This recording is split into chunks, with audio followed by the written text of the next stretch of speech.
Oke. Nah ya.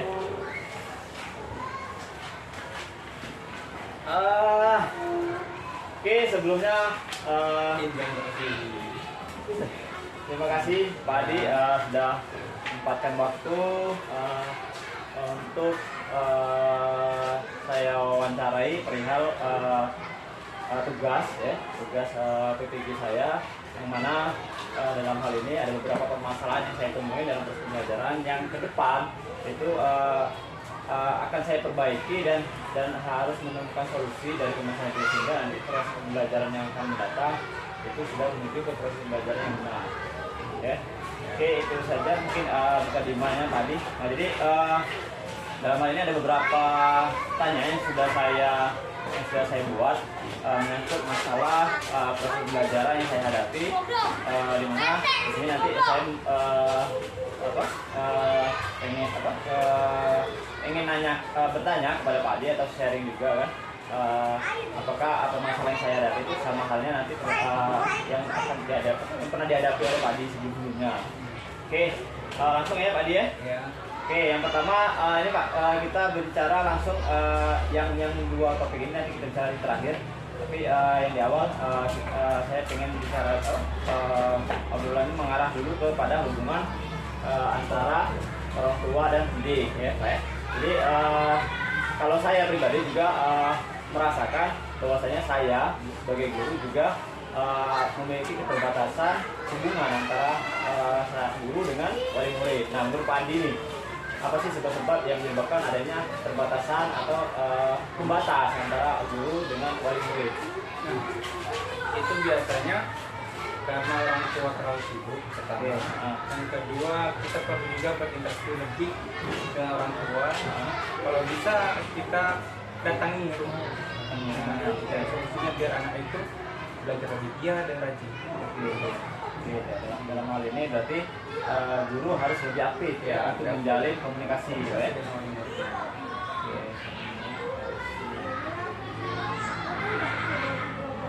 Oke, lanjut ya. Kemudian ini untuk permasalahan berikutnya dalam hal pembelajaran yang mengarah ke inovatif. Saya pribadi juga merasakan menyadari bahwasanya pembelajaran selama ini saya belum mengarah ke yang inovatif. Dalam artian terlihat anak di materi-materi itu masih sangat monoton. Ya, masih monoton dan anak masih kurang bersemangat. Nah, menurut Pak Adi nih, pengalaman Pak Adi, apa sih yang sebab-sebab yang ditimbulkan atau sebab yang menyebabkan guru itu belum melaksanakan pembelajaran ke arah yang inovatif? Nah, untuk itu kita harus melihat dulu apa itu kebenaran apa tentang inovasi itu guru juga perlu menerapkan kreativitas dan inovasi itu. Kalau kita memiliki itu, pertama kita dalam keadaan apapun, terus ke sekolah kita memiliki sarana prasarana itu bisa. Tapi kalau sekolah yang tidak memenuhi sarana prasarana, kalau inovatif dan kreatif itu ada di diri kita, itu mudah. Kita bisa menciptakan, kita bisa membuat permainan atau modifikasi yang lebih inovatif, sehingga siswa itu lebih tertarik dalam belajar. Berarti sarana prasarana sekolah juga mempengaruhi dalam komunikasian sebagainya inovatif. Ya, tapi kalau kita ini memiliki sifat itu, sarana yang minimal itu bisa maksimal, bisa kita modifikasi diri kita sendiri. Contoh nih, bola bisa kita buat dari kertas, ya. Kalau anak lebih kasar lebih aman kan. Jadi lebih ke dulu masih dan orang ini ya.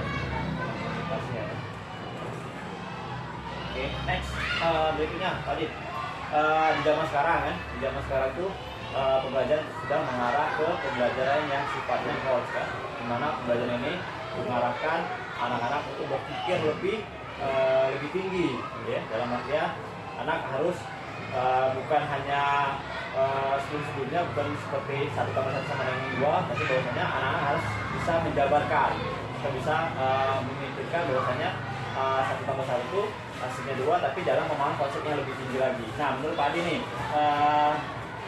saya juga masih minim ya dalam penerapan pembelajaran berbasis ini. Nah, kalau menurut Padi, apa sih sebab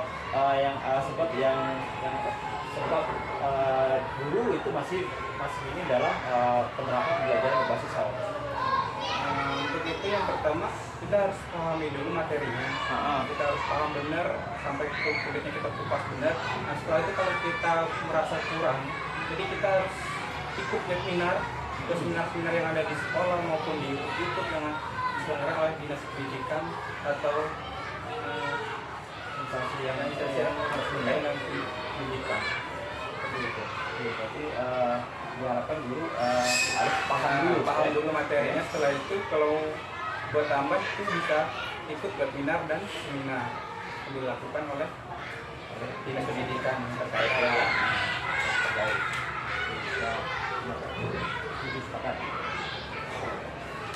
Oke, next ini Pak, ini bicara masalah pembelajaran yang mengarah ke pemanfaatan teknologi. Kalau sekarang kan era sudah mengarah ke teknologi kan, semua sudah mudah, ya, semua sudah mudah, semua sudah bisa canggih ya.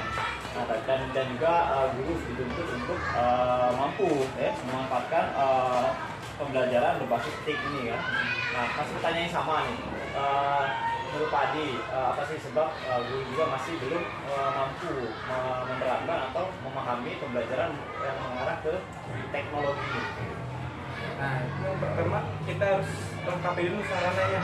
Oke, sarana prasarana dulu. Contoh kalau TIK itu kita memerlukan kayak laptop, proyektor kan. Nah, kalau itu udah dipenuhi, baru kita lakukan yang namanya sosialisasi dengan siswa menerapkan TIK itu sendiri. Nah, ketika kita menerapkan itu kita harus kasih video yang buat mereka menarik dan dalam kegiatan belajar itu sendiri gitu. Nah, sehingga siswa itu dapat belajar lebih semangat. Nah, jadi dari sarana dulu yang pertama lengkapi dulu. Setelah itu baru kita cari video-video yang menarik atau kita buat sendiri dengan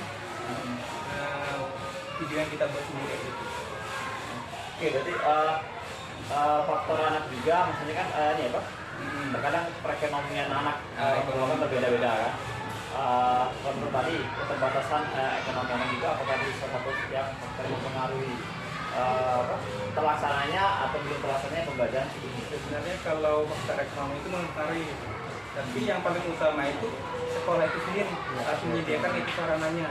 Nah, untuk ada yang faktor ekonomi anak itu memang mempengaruhi karena dia tidak optimal ketika di rumah, dia tidak bisa memanfaatkan seperti ada HP, ada laptop dan yang lainnya. Nah, tugasnya sekolah itu memenuhi itu semua. Kalau itu semua sudah terpenuhi, insya Allah untuk pembelajaran dan matematik itu terpenuhi Terlaksana ya? Ya. Oke, lanjut. Nah, ini lebih terfokus pada pembelajaran ini Pak. Berarti konteksnya sudah bicara masalah pembelajaran olahraga ya. Jadi ada beberapa masalah yang saya temuin di beberapa materi, tapi ini terfokus pada materi kebugaran kan, kebugaran dan bola basket. Nah, jadi kalau saya perhatikan ya, untuk di materi ini anak-anak itu masih sangat rendah motivasi belajarnya ya. Jadi dalam materi saya terlihat anak itu kurang semangat dalam pembelajaran di materi ini. Jadi ketika kita menyampaikan materi, ketika kita minta anak untuk melakukan praktek, masih banyak anak-anak itu yang gerakan masih salah, kemudian juga dia masih bingung kan. Nah, ini kan bisa disebut dengan rendahnya motivasi bagi peserta dalam pembelajaran. Nah, menurut Pak ini apa sih sebab hal-hal itu bisa terjadi? Dari semua yang pertanyaan tadi itu jadi satu ya. Pertama, kita harus melengkapi sarananya dulu. Yang kedua, kita sebagai guru harus inovatif dan kreatif tadi.